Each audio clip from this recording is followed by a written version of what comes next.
Welcome to Stars and Swords. I'm Alistair Stevens. This week we bridge into the second volume of Jane Austen's immortal 1811 novel Sense and Sensibility with some mirroring of our protagonists. We get Marianne's response to the absence of Willoughby. We get Eleanor's to the truth about Edward. We're going to meet some more supporting characters, including the extremely, let's say, controversial Lucy Steele, and we're going to continue to develop this subtle interplay of contrast and complement between our protagonists and between the wider worlds, the worlds of rationality and emotionality, of head and of heart, of sense, and you can do the rest. So last time we were introduced to the terribly charming Willoughby.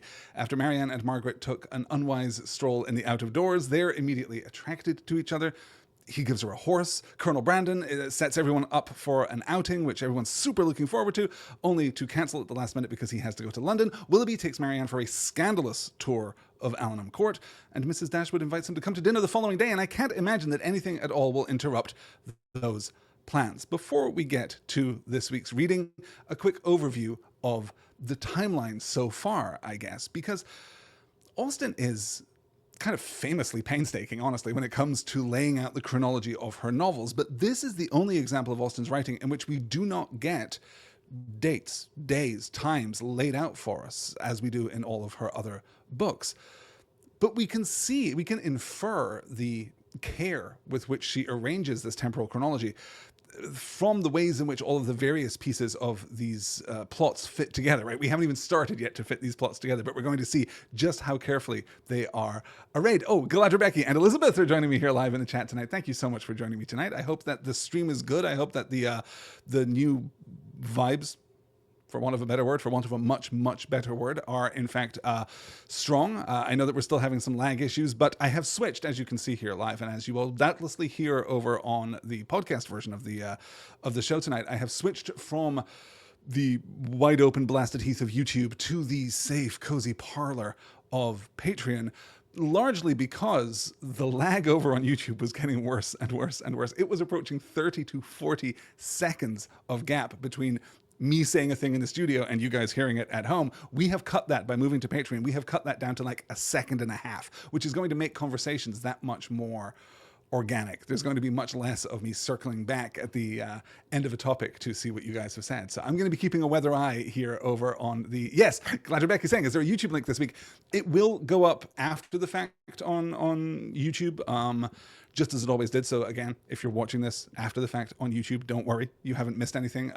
But if you want to follow along on Patreon, patreon.com/nextword, you can follow that page for free and you'll get the notification every week when we are about to go live. Well, in advance of us going live, but also when we're about to go live, which is a nice way of doing it. So to get back to the idea of our chronology here and our timeline here, I am indebted to the work of Ellen Moody, who has done some fantastic work in this space. I'm going to link out to a paper that I believe she wrote in the year 2000, really breaking down the chronology and the significance of the dating schema that we get throughout the pages of Sense and Sensibility. She also uses that to make for what is, for me, the first good argument that I have ever heard about Sense and Sensibility actually being an epistolary novel. She really manages to kind of take that into account in a really interesting way and provide a vague understanding of how it works and how it all fits together. So I would encourage you all, when the podcast drops, to go and check out that link in the show notes. So normally, the consensus is, or the consensus prior to the year 2000 certainly was, that Sense and Sensibility is set in the year 1792. That is a very soft date, and it depends upon some really incomplete extrapolation from the few details that we get in the text. Ellen Moody instead reads the book as being set in 1797, which I find much more convincing. Again, the link to that paper is in the show notes. You can make your own judgment in that regard. So we begin in very late February or very early March of 1797. That's when our core plot begins with the death of Mr. Henry Dashwood.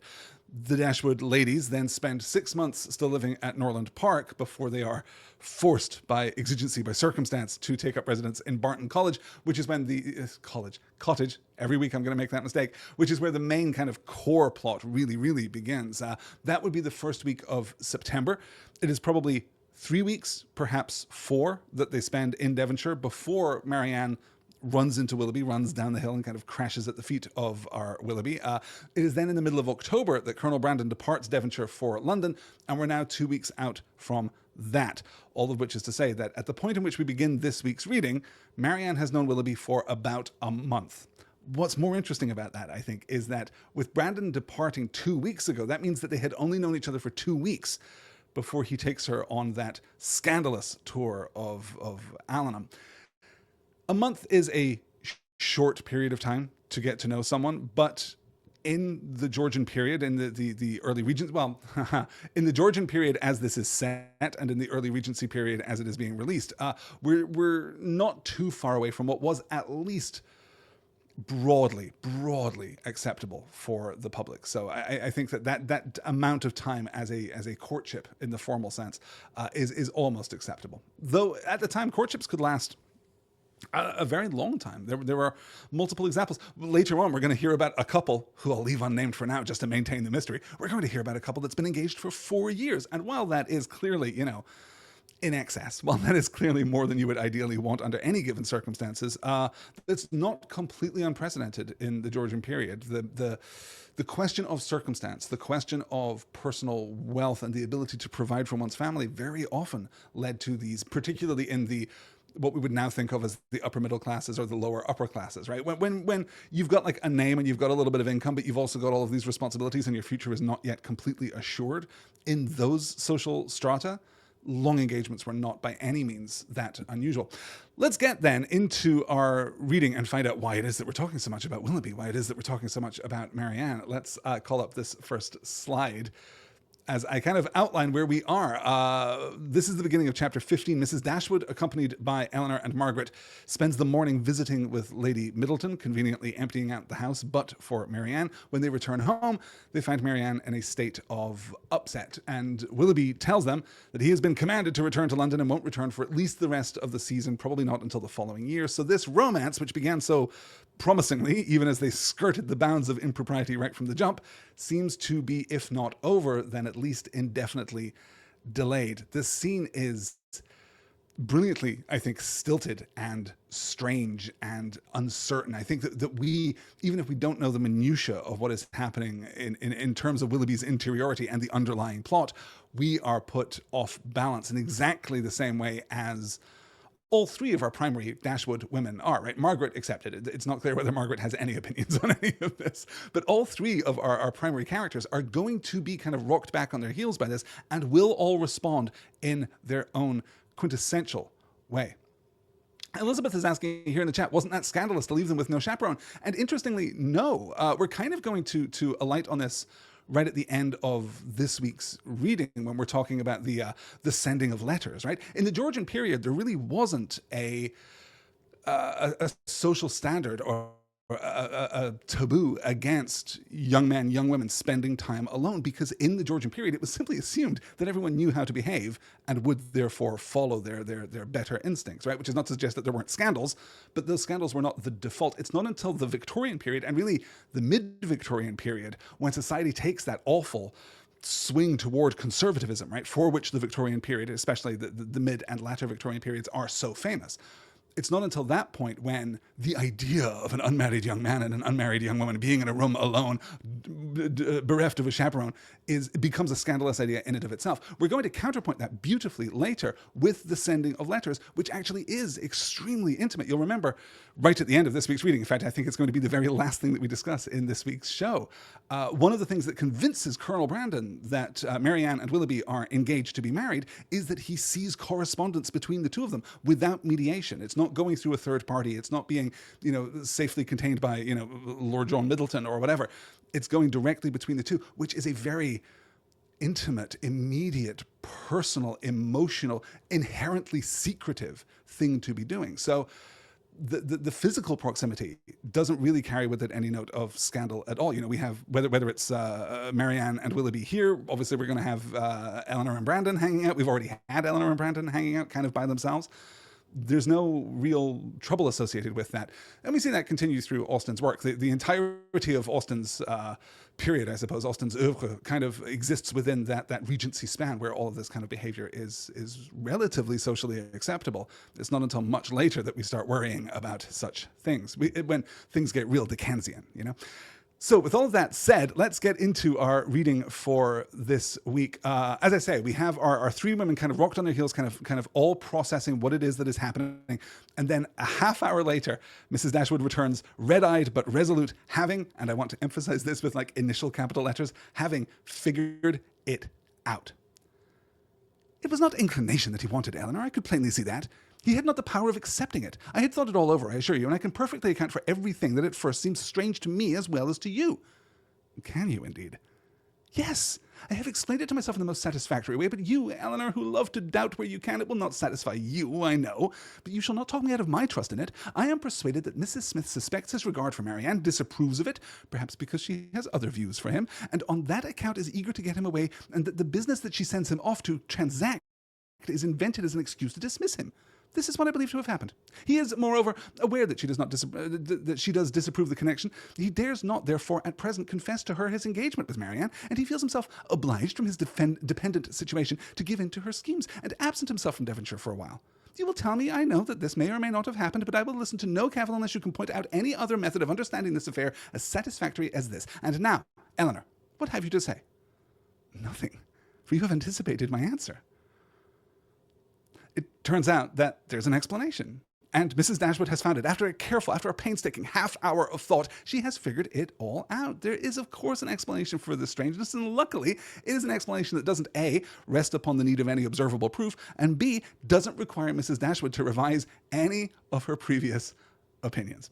And if I am sounding perhaps a little harsh here, it is because this is another one of these moments where Austen's applicability to the modern reader is profound. It is a sledgehammer. It is undeniable. Though it's presented here in the book with a kind of gentle satire, this kind of response, this desire to turn something over and over in your head until you have not discerned the truth, not perceived the truth, but rather woven an acceptable narrative that encompasses those points that you care about, those points with which you are familiar. This has become completely dominant in the public discourse of this era. And of course, by its inclusion here in Sense and Sensibility, we can absolutely see that this is a common feature of people, of society, right? Certainly of modern society, modern in the, the historical sense, everything from like the 15th century onward, a kind of recognizable social structure to us here in 2025. This is clearly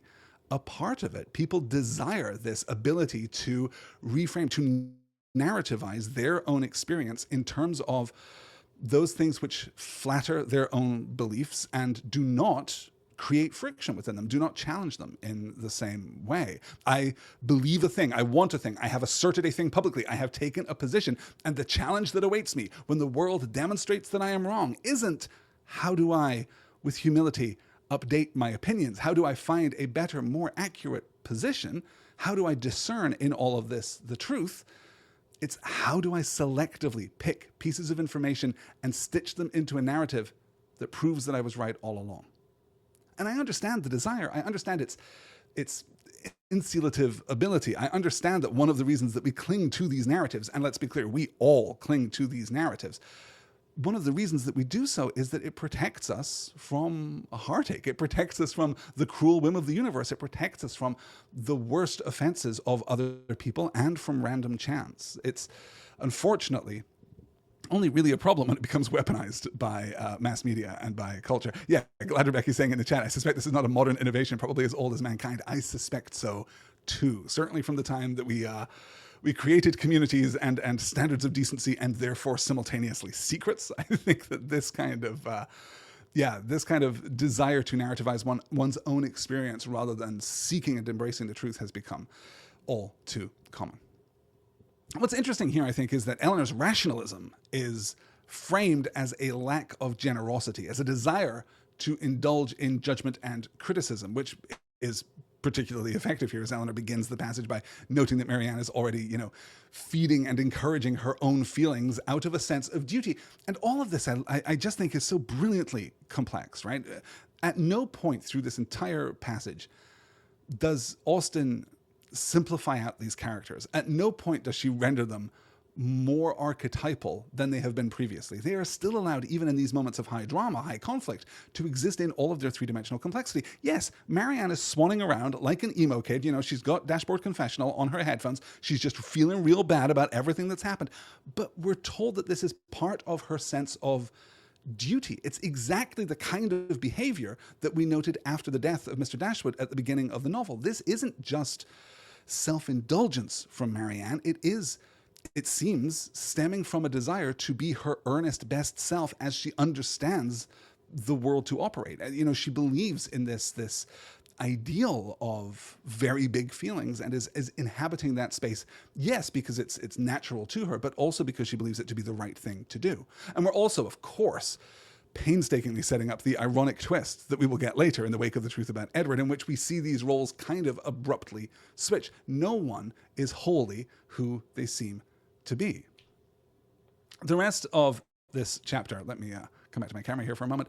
The rest of this chapter introduces, I suppose, another aspect, another dimension of this sense and sensibility duality that we've been looking at this whole time. The tension between sense, as represented here specifically by words, by declarative statements, by objective kind of measures of fact and of truth and of honesty, and sensibility, here represented by actions, by what can be inferred, by what can be deduced, by what can be seen. Mrs. Dashwood doesn't need proof of Marianne's engagement to Willoughby, because just look at them.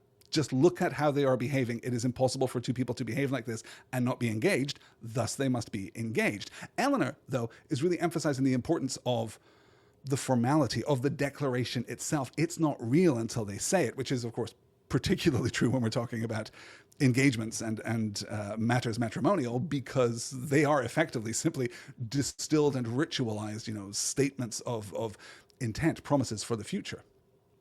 And neither is completely true, right? It's not completely fair for Eleanor to be so skeptical that there is anything at all going on, and it's certainly not fair for Mrs. Dashwood to be so completely invested in this narrative that she is blind to the very real roadblocks that now stand in the way of this relationship. It is in the combination of both that we find this good, true, clearer judgment. The next day, Marianne gets up after her sleepless night in her wretched state. This is when we get her real... you know, this is when we're reminded that she's a teenage girl who's going through a breakup of sorts, and she's in this completely wretched state. The narrative voice here noting that this condition isn't exactly performative. It's not performative, but it is also the product of her willing indulgence in these things and of her desire to be seen as someone who suffers. She is performing, but it's not out of a desire for attention as much as it is a desire to fulfill the role that she has as she understands it, right? We have Marianne in all of this melodrama. We have Eleanor simultaneously finding all of these reasons, kind of rationally justifying to herself her reasons for being suspicious of Willoughby, and we have Mrs. Dashwood continuing to explain away the circumstances as we find them. And in this way, we see all three characters kind of orienting to their first positions. This is their innate, you know, starting position in terms of conflict. And what we're also introducing here, that I guess I should probably have mentioned a little more clearly before, is that this isn't just a conflict between sense and sensibility, right? This isn't just a general kind of generic opposition of the heart and the head. Because as Austen is writing this, and certainly as it's being published, we're in a very key position, historically speaking, in terms of the transition between head and heart. We're really seeing Marianne's sensibility as embodying the spirit of Romanticism, what we might think of as the spirit of the 19th century, opposed to Eleanor's rationalism, what we might think of as the spirit of the 18th century, right? Eleanor's drawing here on the age of enlightenment, on the age of reason, on these scientific revolutions that come out of the end of the 17th century, right? We're thinking about Descartes and we're thinking about Newton, and we're arriving at this new mechanistic, rationalistic world. This is enfolded, of course, with the Industrial Revolution, but it's also all caught up in the scientific revolution, in the Enlightenment itself. Some people will track the Enlightenment from the death of Louis XIV in 1715 all the way through to the French Revolution in 1789. But I think that modern historians, modern scholars generally kind of pull both of those dates a little further apart. So we're kind of seeing the Age of Enlightenment anywhere from like 1690 all the way through to maybe 1810, somewhere around there. But, you know, and obviously that changes as you move from country to country, from situation to situation. We have a very defined Scottish Age of Enlightenment, right? The Scottish Enlightenment is a very kind of fixed and focused thing, but it comes along late, partly because of the interruption of the Jacobite rebellions. You know, Louis XIV dies in 1715, which is when we get the first major 18th century Jacobite rebellion against the English crown. I'm not going to segue into talking too much about the Jacobite rebellion here. What I will say is that if you head over to patreon.com/nextword and pledge your support there, you will get access to, on Monday, a bonus episode in which Elizabeth and I are probably going to talk about the new Outlander series, Blood of My Blood, which we have been watching, and is a really interesting text, is a really interesting thing to discuss. So if you want to hear me talk more about Scottish politics in the 18th century, and I know you do, patreon.com/nextword.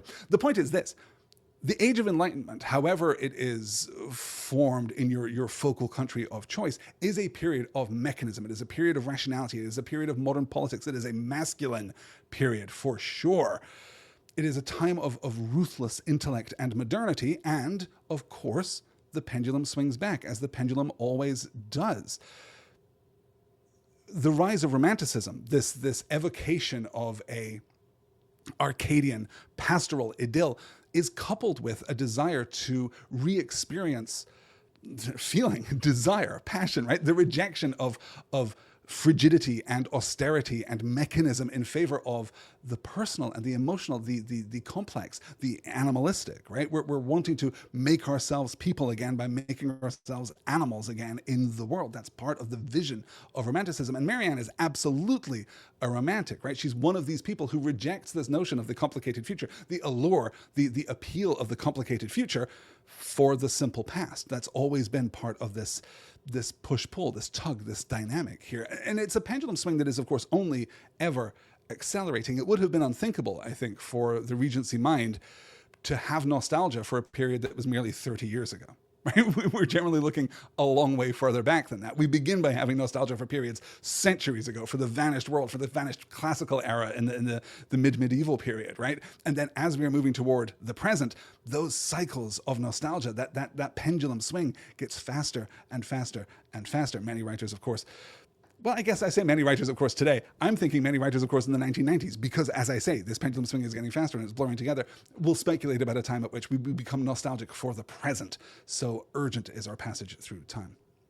But I really wanted to draw this out and position Marianne not just as, certainly not as someone who is girlish, right? I really want to avoid gendering here this division between heart and head, this division between sense and sensibility. Though it is so often gendered, it's really not, interestingly, gendered by Austen, basically at all. We get to see all kinds of people experiencing all kinds of things. And again, Austen is really pushing toward that mediation. But what I want to do is position Marianne, particularly through this week's reading, as the more modern of the two sisters. She is actually in the vanguard of the coming romantic movement. The next century is going to have much more to say to Marianne than it is going to have to say to Eleanor. So I want to kind of carefully frame her out, not just as, you know, a sloppy girl who's just so interested in flowers and landscapes and big feelings. It's that she is reacting to her circumstances in as complete and, well, as complete and, brackets, incomplete way as Eleanor is too. We are all products of our circumstances, Marianne and Eleanor included. So we get the beat with Mrs. Dashwood during an evening spent with Lord and Lady Middleton. We're pointing out, right, the reading of Hamlet has been interrupted by the absence of Willoughby, which kind of shakes Marianne again, kind of inviting us to draw a comparison that I'm sure 10,000 high school English papers have been written about, comparing Marianne to Ophelia, a comparison that I don't really think has any real substance, but there it is nonetheless. It's right there on the page, so of course we're inclined to give it some thought. This gives Marianne an opportunity to engage in what we might take as evidence that she and Willoughby have a secret arrangement all along, or what might be better taken as some good old-fashioned denial, right? He'll be back any minute. He'll figure it all out. It's not going to be months. It's going to be weeks, if not days. Then we cut ahead to Marianne and Eleanor taking a walk and encountering a figure who Marianne takes to be, of course, Willoughby, but who turns out to be the somewhat less dramatic Edward. And we get, well, this leads us to one of the most well-known quotes from this entire book, of course. "And how does dear, dear Norland look?" cried Marianne. "Dear, dear Norland," said Eleanor, "probably looks as much as it always does this time of year. The woods and walks thickly covered with dead leaves." "Oh," cried Marianne, "with what transporting sensations have I formerly seen them fall! How have I delighted as I walked to see them driven in showers about me by the wind! What feelings have they, the season, the air altogether inspired! Now there is no one to regard them. They are seen only as a nuisance, swept hastily off and driven as much possible from the sight." "It is not everyone," said Eleanor, "who has your passion for dead leaves." "No. My feelings are not often shared, not often understood, but sometimes they are." As she said this, she sunk into a reverie for a few moments, but rousing herself again, "Now, Edward," said she, calling his attention to the prospect, "here is Barton Valley. Look up it, and be tranquil if you can. Look at those hills. Did you ever see their equals? To the left is Barton Park among the woods and plantations. You may see the end of the house, and there, beneath that farthest hill which rises with such grandeur, is our cottage." So this is one of the reasons that I wanted to really hit that beat about Marianne's modernity as a romantic in this milieu. This is not her being left behind. If anything, Eleanor here is being somewhat left behind by the movement of society. But we're seeing very clearly that stark differentiation. Transporting here means overwhelming and ecstatic and transcendental, right? It is a spiritual experience. "With what transporting sensations have I formerly seen them fall? How have I delighted as I walked to see them driven in showers about me by the wind?" She's connecting herself very immediately, very viscerally, very physically to her environment back there at Norland Park in the fall. These temporary states of nature, right, kind of communicate this idea that we are achieving our deepest and truest perspectives on the world when we are connected to the wild, which is an idea that she'll echo again here at the end of the passage, right? Encouraging Edward to look upon Barton Valley and find their tranquility. This is, see the beauty of it, be connected to it, draw from it solace, draw from it context for your own human heart. This illustrates that while Marianne is absolutely right, a little performative, a little indulgent in the excesses of her own emotional state, all of this is coming from a place of ideology, of philosophy, of certainly aesthetics, right? She believes it to be true. She tries to be the best version of herself that she can be. It isn't, crucially, I suppose, to distill this all down, inauthentic. It's not wholly authentic either, right? It is kind of a super authenticity in the sense of being above and beyond authenticity, right? It is exaggerated. It is almost a caricature of something that is nonetheless true. And we'll see this echoed, though I didn't pull this slide, but we do get the scene later in which Edward professes a much more grounded, mundane appreciation for the landscape, right? Anchored in the utility of what does he say? Beauty and utility, right? I hesitate there using the word utility in advance of the quote in which he uses the word utility, but there we are.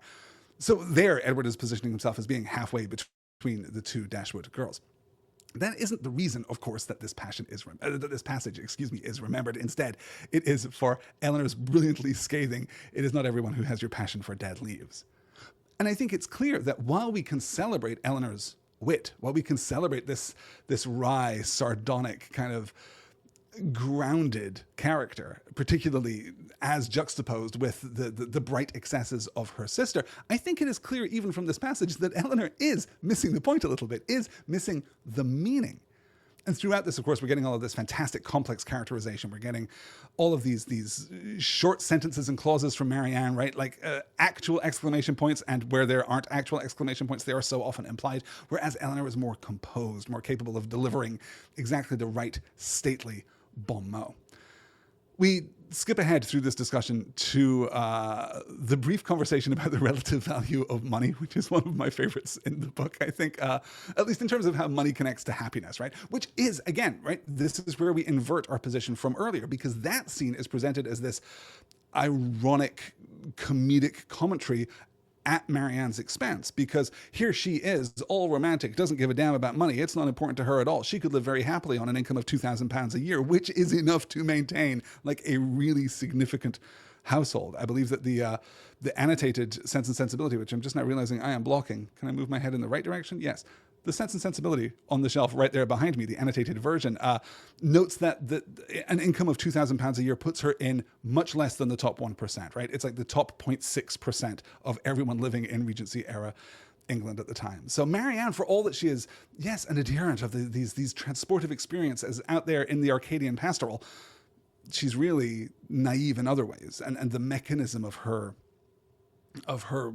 contribution to society has not yet been fully developed, which is part of being in the vanguard, of course, of a new aesthetic movement. So we can draw the connection between Marianne's sensibility and romanticism, and we can certainly see the contrast there with the other members of her household. We then idly speculate about what the Dashwoods would do with such wealth, and I wanted to pull this quote here from Edward because it's extremely good. Hey, I pulled all these slides because it turns out they're extremely good. What magnificent orders would travel from this family to London, said Edward, in such an event. What a happy day for booksellers, music sellers, and print shops. You, Miss Dashwood, would give a general commission for every new print of merit to be sent you. And as for Marianne, I know her greatness of soul. There would not be music enough in London to content her. And books! Thomson, Cooper, Scott. She could buy them all over and over again. She would buy up every copy, I believe, to prevent their falling into unworthy hands. And she would have every book that tells her how to admire an old, twisted tree. Should not you, Marianne? Forgive me if I am very saucy, but I was willing to show you that I had not forgot our old disputes. I love to be reminded of the past, Edward, whether it be melancholy or gay. I love to recall it, and you will never offend me by talking of former times. You are very right in supposing how my money would be spent. Some of it, at least, my loose cash would certainly be employed in improving my collection of music and books. Elizabeth saying in the chat, there's a lot to say about money and happiness and romance and about whether you can have it all in this book. There absolutely is. And what a sophisticated modern conversation that is, right? Represented perhaps never better on the page than this moment of striking modernity from Marianne. Her use of the word cash here, which comes into English in the late 16th century, meaning a money box, a cash, a C-A-S-H, kind of taking the same form as the C-A-C-H-E, cash, right? It only comes to mean actual money, loose cash, as Marianne says here, around 1810, right around the time of the publication of the novel. So to the contemporary reader, this is bracingly modern from Marianne, as, I must observe here, is her love of nostalgia. I love to be reminded of the past, whether it be melancholy or gay. I love to recall it. You will never offend me by talking of former times. So she says. Again, I should note our inspirations here, our references, all of which are significant to Austen in her real life, right? She's not attributing to any of the characters in this particular book a love of artists that she herself does not love. Again, with the Cooper, who we discussed previously, again with Sir Walter Scott, who we discussed previously, and now Thompson too, sadly, not Emma Thompson with a P, which would have been enormously foresighted of Austen, but James Thompson, a Scottish poet and playwright from the first half of the 18th century, who wrote largely about the beauty of nature, and in so doing kind of kindled a late era Scottish romanticism on his own, right? It took a long time for his work to really find that purchase and influence, because he was also very successful commercially. Among other things, he wrote the lyrics for the song Rule Britannia, which, rather than being intended as a patriotic anthem for people to scream in great chorus during international sports matches, began as the finale of a music based on the life of Alfred the Great, first performed in 1740. Interestingly, as part of my research today, I discovered for the first time the Jacobite cover version of Rule Britannia. There was, as I say, the song was first performed in 1740, but by the time of the 45, by the time of the Jacobite rebellion of Bonnie Prince Charlie, this song had been taken and largely rewritten and was used as a way of rousing support in the Highlands of Scotland. And I've got to tell you, so much of the art of that period is extraordinary. It is ragged, and it is urgent, and it is vital. You can feel the blood pulsing through every line of verse. But boy, the Jacobite version of Rule Britannia is really not very good at all. There is, after this point, sparkling discussion through the rest of the chapter, including Eleanor's discussion of how it is easy to misapprehend the character of other people, therefore to judge them unfairly, which feels very much like the seed of a follow-up novel. In the end, Marianne calls Edward reserved, and he then proves her point exactly by being all weird and sulky about it. So, we do manage, I think, to handle Edward really beautifully. I'm going to say this very quickly. I'm going to check the time before I even get into this, just to make sure that I do have a few minutes to cover it. We handle this very nicely with Edward. We have him feeling very out of sorts. It is clear that something is weighing on his mind. It is clear that he is embroiled in another plot that is unfolding simultaneously to this one. But we also managed to connect him so beautifully to the Dashwoods that his presence on the page is still organic and it still flows. I will say that it is really in this part of the novel that for the first time we start to feel the pace slacken. We start to feel some of the direct movement of the story start to ebb just a little bit. And I say this partly because, some claim on integrity demands that I not just, blanket this book with nothing but unalloyed praise. It's going to be mostly unalloyed praise. Let's be clear about that. But there are things I think that Austen improves as she moves forward from this book into the rest of her work. And one of them is a more direct alignment of her stories. We are left kind of spinning our wheels several times just in the span of this week's reading. I think we're left spinning our wheels just a little. The pace just ebbs, and it's not, it seems to me, not an intentional control of the pace as much as it is we're just waiting for the next thing to happen, which could be a product of that painstakingly arrayed chronological schematic, right? We're literally waiting for the thing to happen. We're literally, okay, it's going to be 7 days before we can get to the next plot point. So what do we do to fill that time? At a point where we had not yet mastered these elisions of time moving forward through the novel form. In chapter 18, we get the brief scene that I mentioned earlier about Edward seeing the fusion of beauty and utility in the landscape, and then we discover that he is carrying a lock of definitely Eleanor's hair. I mean, it's obviously Eleanor's hair. Who else's hair could it possibly be? To whom could this hair belong, if not Eleanor?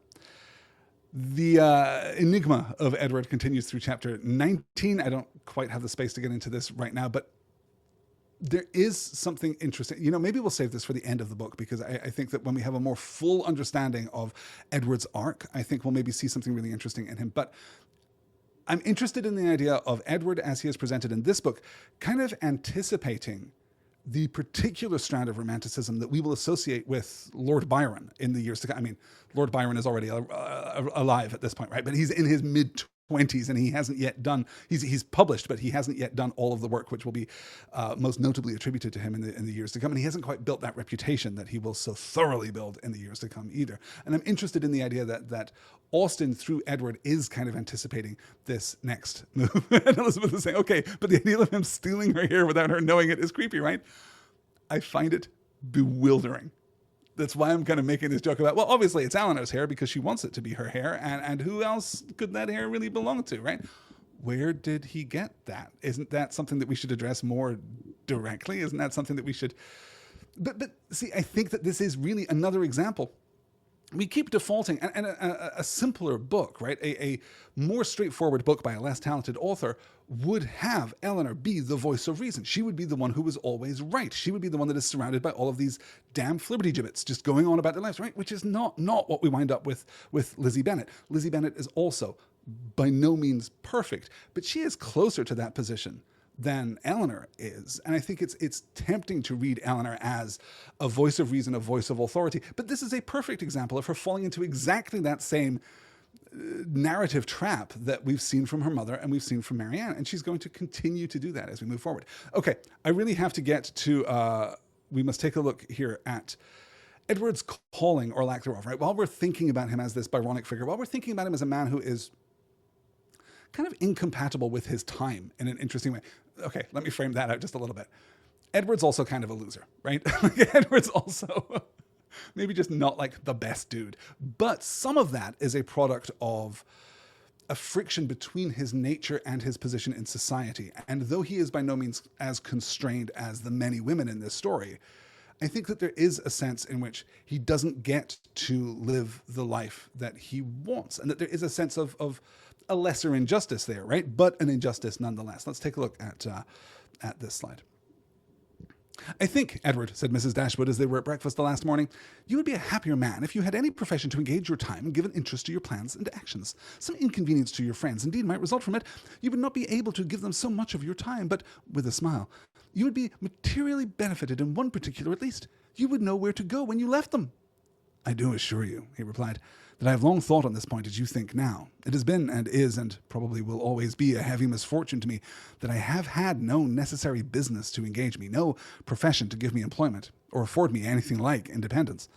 But unfortunately my own nicety and the nicety of my friends have made me what I am, an idle, helpless being. We never could agree on our choice of a profession. I always preferred the church, as I still do, but that was not smart enough for my family.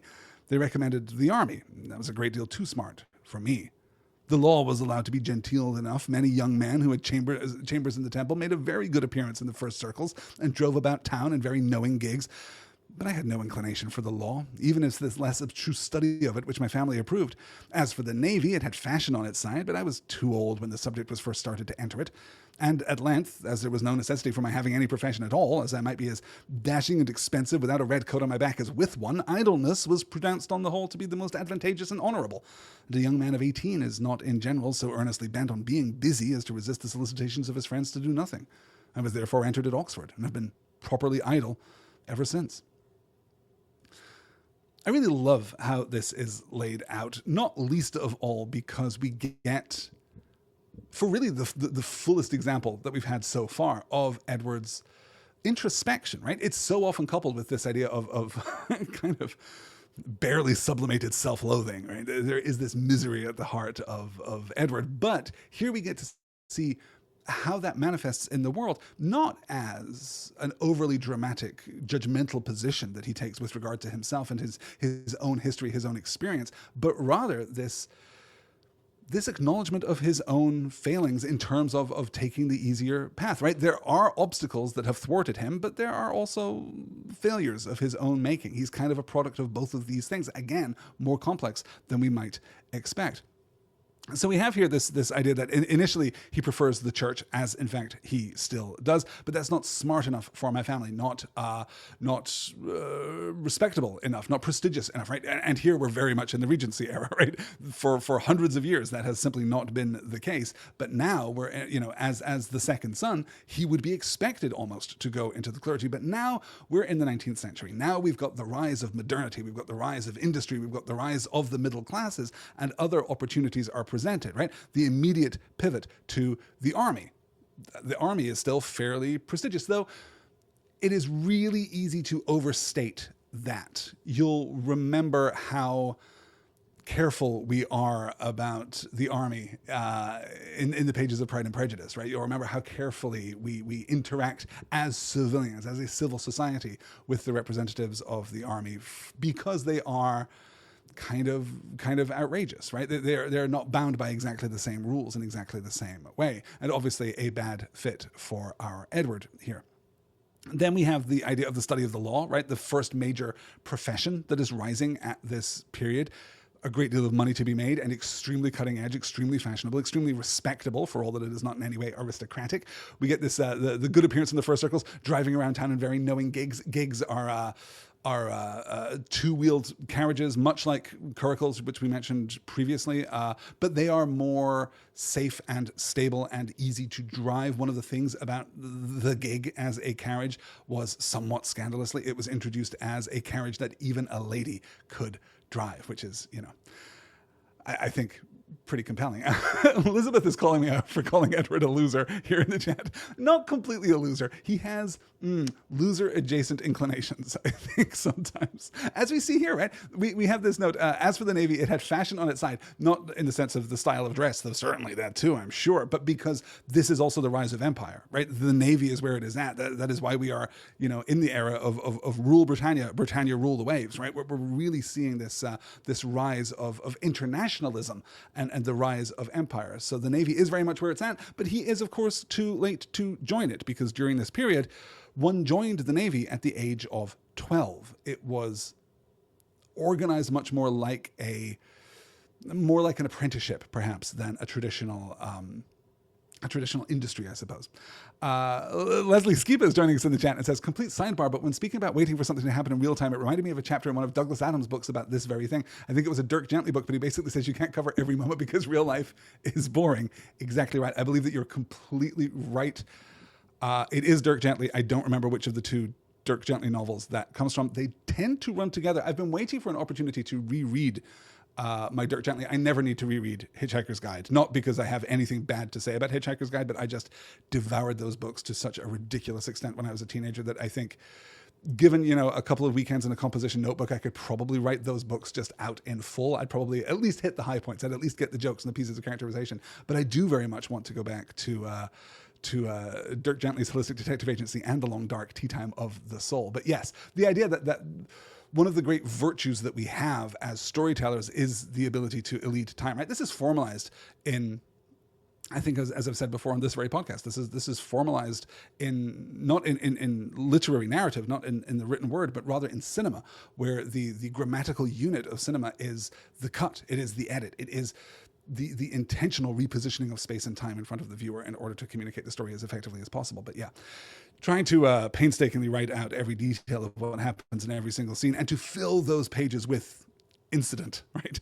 That is exhausting. But I don't think that we're quite there yet with Austen. We're still very much in the avant-garde of the novel form. And we haven't quite arrived at these experimentations in modernity, right? We're still kind of limited to this, well, I guess in this book, not even a single perspective, but a paired perspective right here on the page. Elizabeth says in the chat, I think that one of the smartest things about Austen's social critique is that the patriarchy is harmful to all but an elect few and can harm men as well as women when they don't fit in the mold. Edward, Willoughby, and Brandon have all been harmed by society as well as the women in the book and therefore cause harm to women. It's a vicious cycle.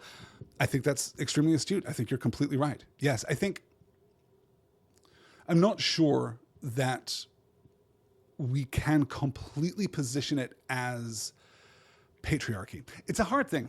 One of the most interesting potential avenues, I think, for further interpretation of Austen's work is to look at, right, what might notionally be entitled bad women in Austen, right? Like terrible women in Austen and what we make of them. Because you're right, so many of the women which are challenging, right? So many of the women who are bad people in the works of Austen are products of their society, but then that is also true of so many of the men. We see this society as, in this kind of post-industrialization era, not post-industrialization, right? Post-capital I industrialization, right?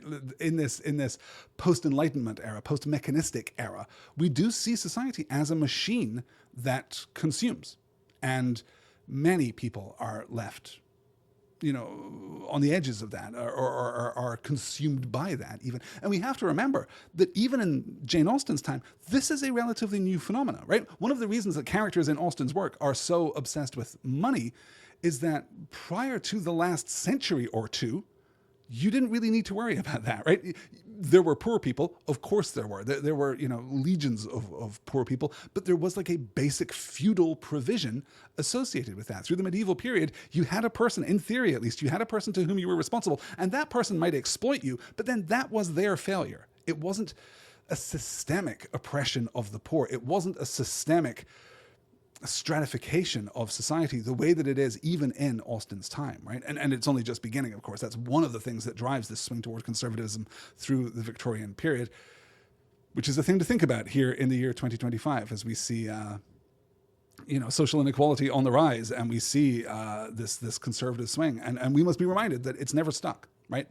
It's a sawtooth path, but the path always is trending upward. We'll get more to that, I'm sure, as we conclude this book, for sure. Let's push on. So I just wanted to kind of flag this idea about Edward as someone who is, yes, kind of a victim of the machinery of society, even though he is in what we would take to be an extremely privileged position. But there is always this prioritization within the work of Austen of personal identity and personal agency for men and for women. And I think, Elizabeth, you're completely right that we see men and women so often as being, the victims of this operational mechanism at the heart of society. That's a really good read. Let's keep moving onward because, I'm already running out the clock here. In any case, Edward leaves. He finally leaves after saying, no, I simply don't want to go, but I must. Oh, but I don't want to, but I must. He leaves, and we are immediately confronted with the emergence of Mrs. Jennings' other daughter, Charlotte Palmer, who is all effusive and energetic and paired with her husband, who is dull and blunt and a fairly a fairly kind of orthodox piece of satirical writing about a professional politician, right? He has, a bundle of red flags holding a newspaper, which seems to be entirely appropriate. He does open up later in the book, but this initial impression is perhaps not the best. The Dashwoods are invited again to dinner, and we conclude that chapter with one of my very favorite, very short passages in the entire book. I could not resist reading this one.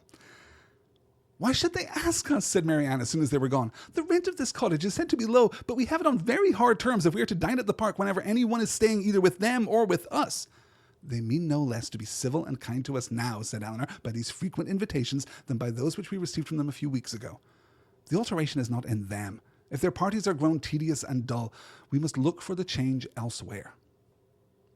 Which I just think is lovely, because sometimes things which are cheap, things which are free, are the most expensive things of all, right? The obligations that come with all of that is just so hard.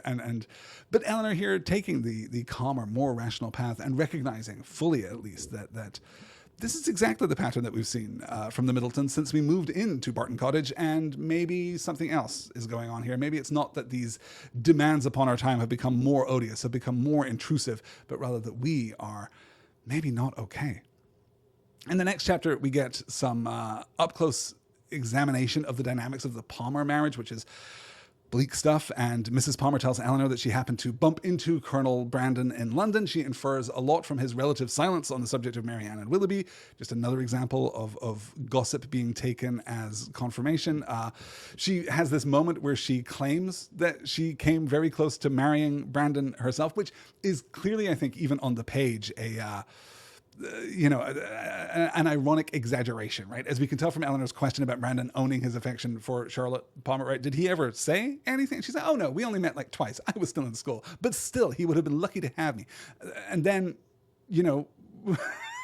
we had this idea that it didn't work out because Mrs. Jennings didn't think that Colonel Brandon was an appropriate match, which seems crazy because she seems to like Brandon just fine, and he's a perfectly acceptable social match at least. In any case, we are barreling here toward the end of the volume. The Palmers depart, only to be replaced immediately by the Miss Steeles. And this is one of those moments where I feel the pace slackening. I am not the world's biggest fan of Charlotte Palmer. I will say that. I get the characterization, and I do enjoy it on the page. I think it is fun to read and to experience. I am made deeply uncomfortable by Mr. Palmer. I think that he is maybe not a character that we would write here in 2025. This borderline abusive figure that is generally played off as being comedic. And we'll talk more about him later in the book, but it's a tough read, and it really feels like we're spinning our wheels for 2 chapters before we get to the arrival of the Miss Steeles. We get this extended scene with the Middleton children being just terribly behaved, during which time they are indulged and pampered by their mother and her guests, culminating in Anna Maria being scratched by her mother's hairpin and eventually led away for apricot marmalade. And as the dust settles, we get this really quite brilliant scene. "Poor little creature," said Miss Steele as soon as they were gone. "It might have been a very sad accident." "Yet I hardly know how," cried Marianne, "unless it had been under totally different circumstances. But this is the usual way of heightening alarm, and there is nothing to be alarmed at in reality." "What a sweet woman Lady Middleton is," said Lucy Steele. Marianne was silent. It was impossible for her to say what she did not feel, however trivial the occasion, and upon Eleanor, therefore, the whole task of telling lies when politeness required it always fell. She did her best when thus called upon, by speaking of Lady Middleton with more warmth than she felt, though with far less than Miss Lucy. "And Sir John, too," cried the elder sister. "What a charming man he is." Here, too, Miss Dashwood's commendation, being only simple and just, came in without any eclat. She merely observed that he was perfectly good-humoured and friendly. The thing about Austen is... I'm going to take a controversial opinion here, right? The thing about Austen is she was an absolute genius. Being able to reposition Marianne here as being this sardonically outside of all of this effusive, demonstrative, performative femininity, right? We situate Marianne outside of all of that while maintaining her identity as Marianne. And I think that is just fantastic. I know of very few writers who could accomplish such a brilliant thing. Oh, I did want to call out éclat here, taken from the French in the late 17th century. So still like quite a a relatively modern inclusion by the time that we get to the Regency period. It means in French it means a splinter or a fragment, like a scintillation, right? Like glitter almost, and it translates as brilliance or performative or showy brilliance in English, éclat. I'll note the modes of address here too, just because it helps to kind of bear this in mind. In exactly the same way as Eleanor is Miss Dashwood and Marianne is Miss Marianne, because Eleanor is the elder, so Anna is Miss Steele, the elder of the two Steele women. The younger is Miss Lucy. So when we say Miss Steele, we invariably are meaning Anna. Austen illustrates throughout this passage, I think, quite neatly that Miss Steele is somewhat, well, what do we say, out of her depth, right? She's leaning on cliches and repetition in her speech. She's vulgar. She's uneducated and inaccurate in her vocabulary. She does not make a good first impression. Lucy makes a better first impression, but still not perhaps the most successful. Skipa's calling out here in the chat, Eleanor taking one or two for the team as always. Absolutely right. I completely love how, as part of because we're doing this positioning of Eleanor as the rationalist and Marianne as the emotionalist, right? As the enlightened and the romantic, respectively. And I really love that we take the ability to lie and we give it to Eleanor. That Marianne is just too, of her feelings. She is just too authentically herself to observe these social niceties, which is just, it's just brilliant. Chef kiss brilliant. Okay, let's push on. In fact, let's take a look at Lucy herself. I pulled this slide with the active description of Lucy. Lucy was naturally clever. Her remarks were often just and amusing, and as a companion for half an hour, Eleanor frequently found her agreeable, but her powers had received no aid from education. She was ignorant and illiterate, and her deficiency of all mental improvement, her want of information in the most common particulars, could not be concealed from Miss Dashwood, in spite of her constant endeavour to appear to advantage. Eleanor saw and pitied her for the neglect of abilities which education might have rendered so respectable, but she saw with less tenderness of feeling the thorough want of delicacy, of rectitude and integrity of mind which her attentions, her assiduities, her flatteries at the park betrayed. And she could have no lasting satisfaction in the company of a person who joined insincerity with ignorance, whose want of instruction prevented their meeting in conversation on terms of equality, and whose conduct towards others made every show of attention and deference towards herself perfectly valueless. Skip is saying in the chat too, as a more blunt younger sister, I have a lot more respect for my older sister upon reading this. Are you a Marianne, Skip? I feel very confident that you of the two are more of a Marianne. I love what we get here, the assessment here of Lucy, that she has all of this promise, that she has all of this native cleverness, right? She can be funny. She can be charming. As a companion for half an hour, okay, not so bad. On the one hand, she is suffering from this complete lack of education, right? This could not be concealed from Miss Dashwood in spite of her constant endeavour to appear to advantage, right? She's trying, she's playing the part of an educated young woman, but without any great success. And here we're contrasting her with Charlotte, who, of course, we are told did attend school and has come out of it with really no great insight or intellect, but instead all of this bubbly energy, all of this very positive and non-discriminatory kind of energy, right? In the sense that she does not discriminate as to the recipients of her enthusiasm or their particular emotional state in that moment. Kind of opposing Charlotte and Lucy there. The one more studied, the one less studied, the one more educated, the other less. And Eleanor saw and pitied her for the neglect of abilities which education might have rendered so respectable. Period, right? She could have been much more respectable, much more decent, much more appropriate if she had received the schooling that she ought to have received. But, crucially, turning there on the semicolon, right? But she saw with less tenderness of feeling the thorough want of delicacy, of rectitude and integrity of mind, which her attentions, her assiduities, her flatteries at the park betrayed. She is not committed to betterness. She is not committed to being the best version of herself. She is leaning into her own flaws in a way, crucially, which is distinct from the characters that we have seen so far. And I'm just doing a little mental Rolodex there just to confirm that as I say this sweeping statement, I am in fact going to stand behind it, and I think that I am. Because, as we've discussed, right, Marianne is a wild character. Marianne is given to these outrageous performances of emotion, but they are coming from a very real and considered and ideological place. The same is true for Eleanor. The same is true for Mrs. Dashwood. The same can even be said for Lady Middleton and for Mrs. Jennings, right? They're all kind of embodying the roles that they have been given. They are doing their best to be themselves. They're doing their best to be the best versions of themselves, perhaps might be a fairer way of putting that. But crucially here, at least in Lucy's judgment in this moment, and because we are so deep in Lucy's POV here, we can split this out and talk about whether or not Lucy is really justified in this stern opinion of her new acquaintance. But I find it so interesting that what stands out here is Lucy's lack of commitment to bettering herself. She could have no lasting satisfaction in the company of a person who joined insincerity with ignorance, whose want of instruction prevented their meeting in conversation on terms of equality. It's... Skipa's asking, is this a class thing? Are the Steeles just a rung or two lower in the social hierarchy? I don't think it's a class thing, right? They seem to be of completely reasonable class. We don't get a really strong impression of where they stand in the social hierarchy. And really, beyond the very kind of straightforward, some people are upper class, some people are professionals, and some people are working class.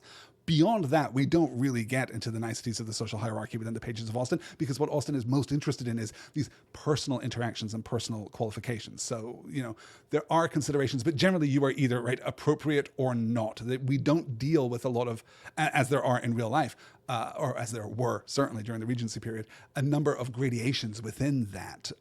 So I don't think that they're markedly lower on the social hierarchy, but they are not educated. And that is a part of Austen's modernity, right? That is a part of Austen's 19th century perspective on the world. She herself was, of course, a very educated person and prided herself on being so. And as a consequence, is dismissive of women who have not done the necessary work to improve themselves? Yes, absolutely. But also, let's not gender that too much, is dismissive of anyone who has not done the work to improve themselves. That the mind is a terrible thing to waste. That we ought to be schooled here. Oh no, Gladrebecky's having connection problems and lost the stream and can't hear. Oh no, I hope that's a temporary state of affairs, Gladrebecky. I do apologize. Obviously, this is still a work in motion. Work in motion. Obviously, this is still an ongoing project. This is a work in progress, is what I meant to say. I'm checking my stream data here, and everything seems okay on my end. I hope that this is temporary, but I'll keep an eye on it, and hopefully you'll be able to enjoy the podcast after the fact. I do apologize for the inconvenience here. Okay. We are way past where I wanted to be, and we must move on now. Let's get to, I guess, what do we have? We have 2 slides left, right? We're going to skip over so many chapters here because we really are just spending our time establishing character, yes, but we're going to orbit the same couple of plot points here a few times in the closing chapters of Volume 1 and then again in the opening chapters of Volume 2. That distinction here between Volume 1 and Volume 2.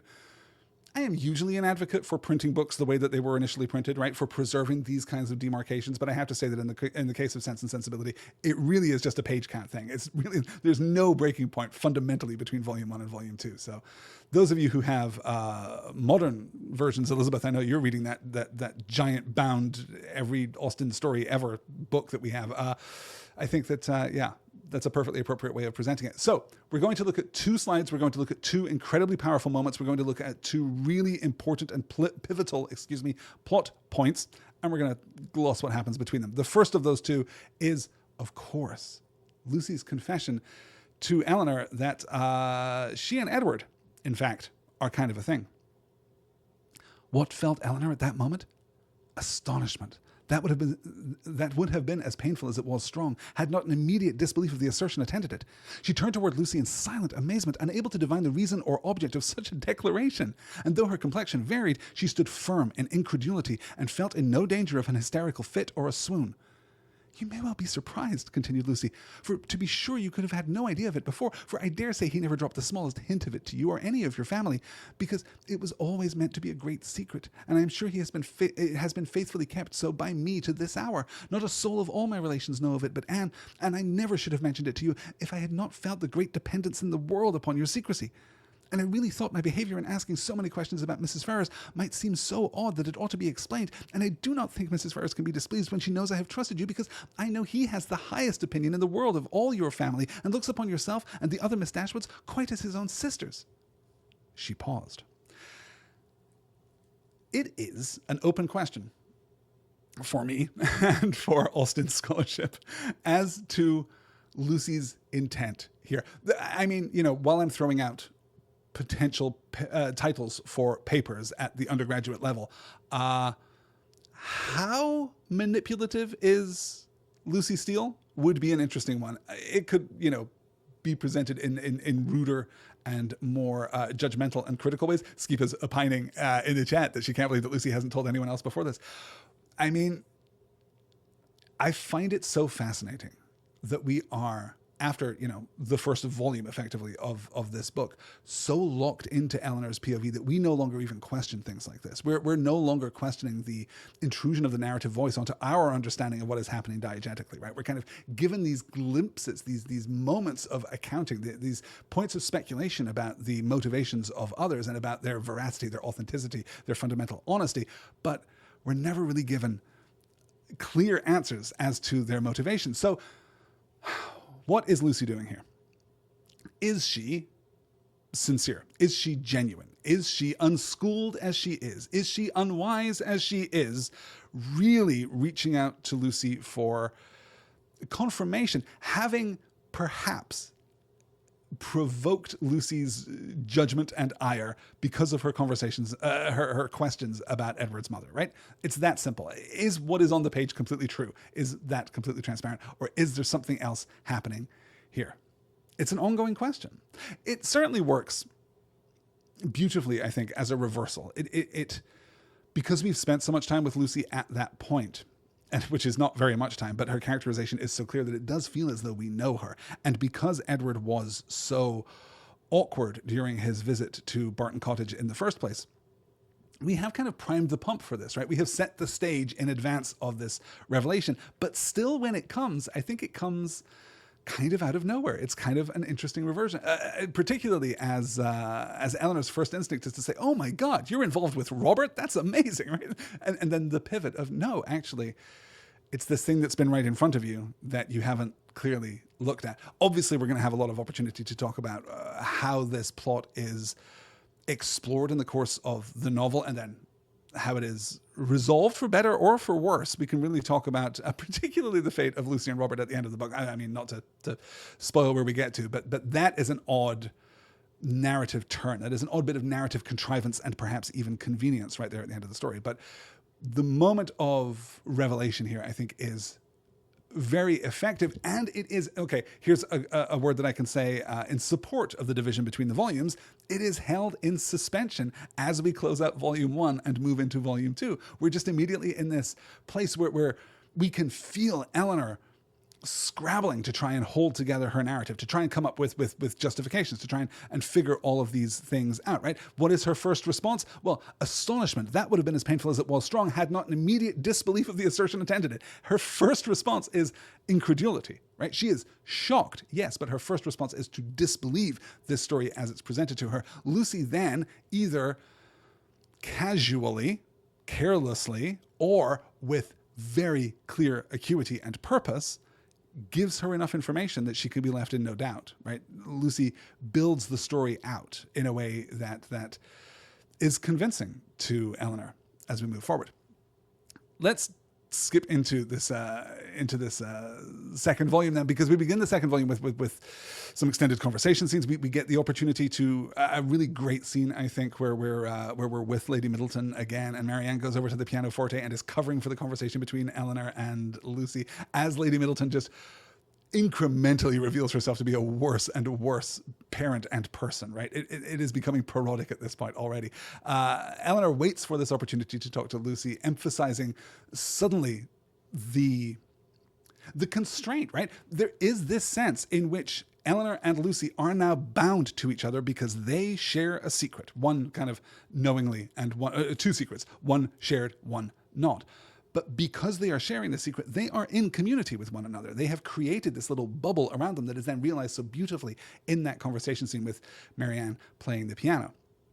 We then spend a full chapter arguing over whether or not the girl should winter in London, right? That, again, the pace just slackens. That is a conversation that just has to take place, I guess, on the page, even though there's no real friction there. There's no real tension there. No real counter argument is being made. We just are going to go to London and thus could, dispense with some of that. But that's okay. We are feeling the ominous absence of Willoughby at this point, coupled with Marianne's kind of ever more fragile sense of excitement and romantic potential, right? She is clinging on to the story that she has constructed for herself, but it's getting harder and harder to hold on to. Then we get the brilliant release valve of all of that tension with the sudden intrusion of Colonel Brandon in London, seen here for the first time in 3 months. It's been 3 months since that day in October when he scampered off to London on his own. After some what do we get? We get some crosswords between the sisters. We wind up visiting then with Lady Middleton in London. Colonel Brandon is there. He takes the moment to steady his courage and offers his congratulations on the engagement of Marianne and Willoughby, much to Eleanor's surprise. This is the beat that we were referring to earlier. He not so much confesses his love, right, but asks for confirmation as to whether or not the cause is lost, right, and even feels bad for doing that. It's a really beautifully constructed part. It's a really... I don't remember my emotional connection to Colonel Brandon prior to the 1995 film. I really don't. Like, I can't even be 100% sure that I read Sense and Sensibility before seeing the film, or if I was reading it in tandem at the time shortly thereafter. I don't really recall. But obviously, some parts of the Ang Lee movie have become embedded in the mind. Some are just canonical now, right? Some have, through the process of adaptation, taken on this fundamentalism as to their existence within the text. Some of these people are just those people, right? A great example of that is Hugh Laurie as Mr. Palmer. Absolutely lives in my brain. I can see different versions of Eleanor. I can see different versions of Margaret. I can see different versions of Marianne. This is not to take anything away from those individual performances, of course, in the movie, but because they are so specific, I can see other versions. The more diminished you are in the book, the less I get of you in the book, the easier it is for a movie performance to kind of take the place of that character, as Hugh Laurie does, as to a certain degree Imelda Staunton does too. The exception to that, I think, is Rickman, who, despite the fact that he has a large and complex role in this story, is just it for me. Is just, God, perfect casting. We're going to talk about it. Perfect casting. So let's get into our last slide of the evening, in fact, and the second conversation between Eleanor and Brandon as we explore what is happening here with this whole sordid situation. These words, which conveyed to Eleanor a direct avowal of his love for her sister, affected her very much. She was not immediately able to say anything, and even when her spirits were recovered, she debated for a short time on the answer it would be most proper to give. The real state of things between Willoughby and her sister was so little known to herself that in endeavouring to explain it, she might be as liable to say too much as too little. Yet she was convinced that Marianne's affection for Willoughby could leave no hope of Colonel Brandon's success, whatever the event of that affection might be, and at the same time wished to shield her conduct from censure. She thought it most prudent and kind, after some consideration, to say more than she really knew or believed. She acknowledged, therefore, that though she had never been informed by themselves of the terms on which they stood with each other, of their mutual affection she had no doubt, and of their correspondence she was not astonished to hear. He listened to her with silent attention, and on her ceasing to speak, rose directly from his seat, and after saying in a voice of emotion, "To your sister I wish to your sister I wish all imaginable happiness. To Willoughby that he may endeavour to deserve her," took leave and went away. Now, not only is this like really great masculinity right here on the page, right? He is expressing himself with vulnerability, but also with care. He is being respectful, and he is not intruding upon this story, even though, my God, as we'll learn in the pages to come, he has every right to intrude upon this story. And of course, we're layering this with all the irony that he says to her in this voice of emotion, to your sister I wish all imaginable. It is the absence of that voice of emotion that in part turns Marianne against Colonel Brandon in the first place. It is his emotionality or his lack of emotionality that she finds so unattractive in the first place. And here he is now kindled to something that Marianne, on a completely flat playing field might actually find quite attractive, might actually be quite convinced by. We're going to still waters, as Skipa says here. Run deep. I could not agree more. It is a really brilliant encapsulation of a kind of romantic conflict that we really don't get anymore, right? Because in our modern world, we have kind of become so suspicious of, for want of a better word, dignity. We have become so suspicious of formality. We have become so suspicious of a respect for a particular or given way of doing things, and of propriety, right? Of not crossing these boundaries and of not intruding upon the emotional experiences of others. In this case, right, the emotional experience of Eleanor as much as anyone else, right? Colonel Brandon wants to behave properly and formally as he believes he ought. Again, we're seeing a kind of behavior which may be somewhat incomplete, maybe somewhat imperfect, stemming from a deep principle and a deep set of beliefs, right? Just as Eleanor's behavior stems from her set of beliefs and Marianne's from hers, and so on and so on. Brandon is absolutely within that group too. He is as well developed, though, narratively more to the periphery. He is as internally well developed as any one of these other characters. And it's kind of too bad that in order to get this kind of conflict, now we have to go to historical fiction. I think it is one of the great pleasures of historical romance fiction is that you can do these kinds of stories. You can have people behave in ways that we as a society have decided are no longer appropriate, right? Or worse, are indicative of something disingenuous or indicative of something inauthentic, that are indicative of repression or manipulation or of an investment in a pernicious, pervasive, predatory status quo, right? We are perhaps rightfully here in 2025 suspicious of people who behave like Colonel Brandon. Like, you probably shouldn't. You should say more in that moment. We value this kind of emotional transparency in our modern world. That will probably change at some point in the future, right? That is part of that swinging pendulum too. But right now we value expression as a means of establishing authenticity, but it means that we don't get these kinds of stories. We don't get those kinds of still waters running deep, right? Everything is much more superficial. It's much more on the surface in terms of our interactions. That, I will say, is going to do it. I'm basically bang on time, and I'm feeling pretty good about the fact that we covered our entire reading, albeit some of it rather quickly. So this is session 3 of Sense and Sensibility. Next week, it will not surprise you to learn, session 4 of Sense and Sensibility, in which we're going to try to finish up all of volume 2. I believe I have here a slide containing exactly this information. So volume 2, chapter 6 to chapter 14. That is if you are in possession of the Roman numeraled split volume version of this book. Otherwise, we're looking from chapter 28 to 36. That will take us all the way to the end of that second volume. And then on September 11th, the following week, we will be looking at the first half, roughly, of volume 3. That takes us up to, where are we? Chapter 7 of Volume 3, Chapter 43. That is the point at which Marianne lays eyes on Willoughby again. That is the cliffhanger at the end of that chapter. We're going to get all the way up to there. Yeah, that is going to do it for Stars and Swords this week. Thank you all so much for listening. Thank you all so much for your support. As I said earlier, if you want to join me here live for these sessions, if you want to join the estimable geniuses, the inestimable geniuses right here in the chat, then head on over to patreon.com/nextword. You can sign up there to follow that page for free. Every week you will get a little message telling you, hey, at 9 p.m. we're going live with the new discussion, including the link. Hopefully this scenario, this technical platform, Gladderbacki aside, I'm hoping that it's all working smoothly and that the frame rate is good and that the audio quality is good and that everything seems to be working. It has been a bit of an uphill climb putting all of this together in the course of the last week, but I'm pretty pleased with how it's turning out, so we'll see how that goes. Stay tuned over the course of the next week too, particularly if you are supporting us over on the Patreon page, where you can pledge a few dollars a month to help me keep making podcasts. Stay tuned over there for a poll